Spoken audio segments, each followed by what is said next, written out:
W.F. Howells presents an unabridged recording of Climbing in Heels by Elaine Goldsmith-Thomas, narrated by Stephanie Németh-Parker. I dedicate this book to the two women who not only left their imprimaturs upon my heart, but opened the door to Wonderland. The first is my mother, Frances Goldsmith, who would cringe if people remotely compared her to Beanie's mother, Miriam Rosenswag. Make sure you clarify that I am nothing like that woman, she would have insisted, demanding that I set the record straight lest anyone conclude that it was somehow a send-up of her. It wasn't, okay? They're nothing alike. Except, maybe, for the fact that they were both singularly focused on their daughters' waistlines and would take not only pride but ownership in their achievements.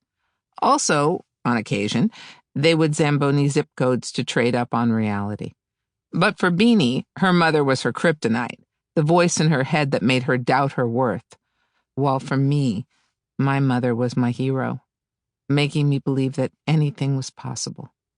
Oh, Lord, I miss her laugh and her loyalty and the way she would insist that everyone buy this book and then quiz them to make sure they'd read it. And when they didn't, or if they didn't, she'd take names and never forget.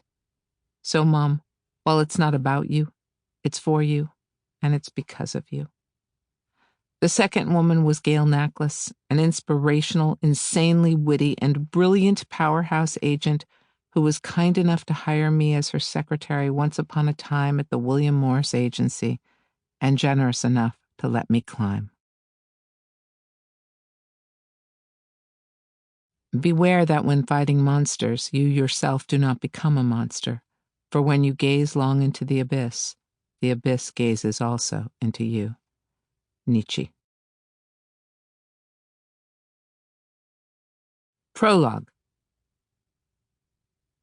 In the second half of the 20th century, there were two industries dominating Southern California: aerospace and entertainment. This is not a story about aerospace.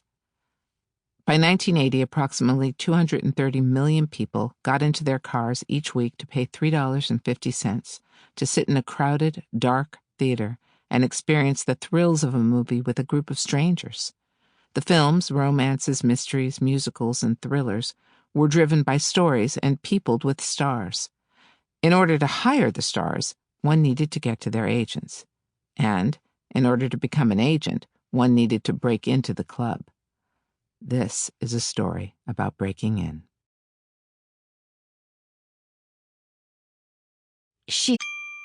Sample complete. Ready to continue?